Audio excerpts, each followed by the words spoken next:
Hello, I hate this season. Anyway, the African book for May was Utopia by Ahmed Khaled Towfik. I read the version that was translated by Chip Rossetti, which I think is a fun name for a translator. I did not enjoy this book. I don't know what is happening.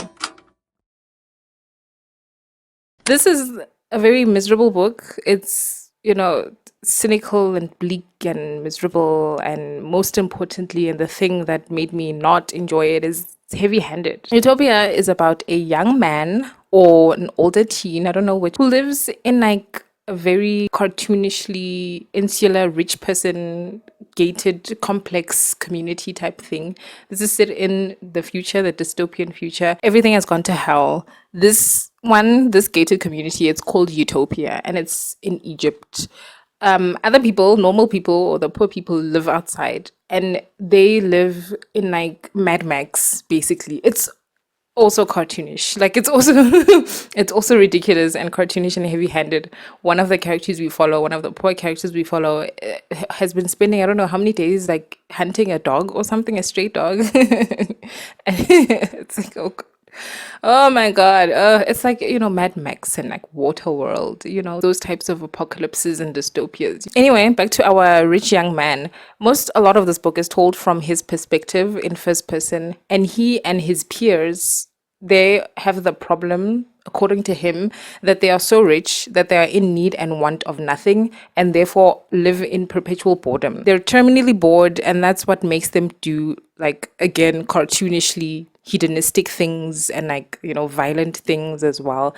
Any terrible thing that you can think of, these rich kids do it. And also any terrible weird thing that you think poor people who are very poor do, the poor people do it in the outside of the world. Like, that's what I mean by how heavy-handed this is. I'm just like, oh god, when something is this cartoonish, I just can't take it seriously. So anyway, the story is that the rich guy sneaks into the poor neighborhood. This is a thing that they do when they're that age, again, because they're terminally bored. So, they do weird things to stave off the boredom. He sneaks into the poor neighborhood in order to like hunt somebody and then come back to the rich gated community with a trophy. Usually the trophies are an arm. Anyway, while he's there, he goes in there with one of his like girlfriends, I guess. I don't know. It's interesting because the worst things that this author, that Ahmed Khaled Towfik, could think for the rich girls in the neighborhood for them to do is like just have like a ton of abortions. Like, that's the worst thing he could think of. The boys, they do all sorts of like raping and all, but the rich girls, the worst things that they can do is just get abortions all the time. I thought that was funny. Anyway, while he and his girlfriend, I guess, are in the poor neighborhood, they nearly get angry mobbed to death. Obviously, somebody recognizes the fact that they're like, there to trophy hunt. Like, the poor people are aware of this. But these two get saved by our second point of view, one of the poor people. For some reason, this guy decides, you know what, I'm actually going to help these people. I think his reasoning is that he wants to try and change minds or something. Whatever. Putting he and his sister in obvious danger. But here's the thing, right? The thing with dystopias is that in books, in fictions, they're really premonitions. They're usually a mirror. The type of dystopia you get, or apocalypse, or whatever you get, usually matches the current anxieties, current day anxieties. Here, I don't know. Like, I don't know, maybe like wealth inequality, like taken to the extreme, perhaps. Like, that's obviously what it is. But I'm thinking it's so obvious and heavy-handed. It can't be that. It needs to be something else, but it probably is just that. Anyway, this was published in, I think, 2009-ish, so before the Arab Spring.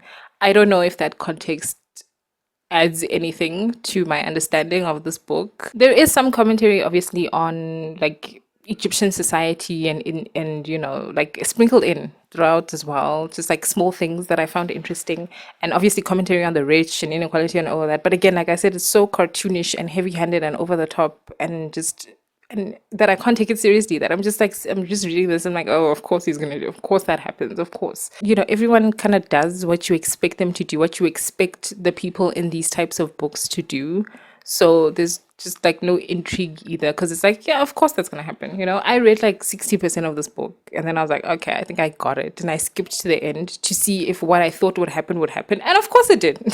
Of course it did happen. But anyway, a compliment. The writing was decent, and the translation, I guess.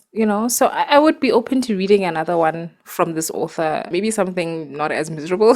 Maybe something that's not as miserable. Maybe it's my fault for picking something that I know I don't like. I don't like dystopian novels. That's not even true. Like, I don't mind reading about a dystopia as long as it's not like cartoonishly miserable. Like, like it needs to be a little bit believable. Like right now, you and me are currently living in a dystopia right now, but it's not always like miserable. Like it is extremely miserable, but like not all the time. Sometimes you get to eat like a piece of chocolate or something. I don't have anything to say about this. It's like, the commentary is obvious, like it did nothing for me. Let's look back at what we've read so far. We started off with 2 5-star books in January and February, and then things just kind of went downhill from there. I couldn't even read, I don't know, like 5 pages of Rosewater because the writing was so off-putting. I did read 60% of Utopia, so that's an improvement from barely being able to read 5 pages, I guess. But like, what is going on? What's happening? These are the books I plan to read for the rest of the year, and hopefully things will go better. There hasn't been like a lot of African genre fiction being published lately, and I'm worried because like when I'm done with these books at the end of the year, then what? And then I'm done. So I'm worried for myself next year. I'm terrified. I'm gonna start hoarding them again. Anyway, that was that. This month I'm gonna read, I think, Glory. I think I want some satire. Let's get back into it, by Uno Violet Bulawayo. That's the name of the author, right? Yeah, No Violet Bulawayo. An author from one of our neighbors. Shout out to Zimbabwe.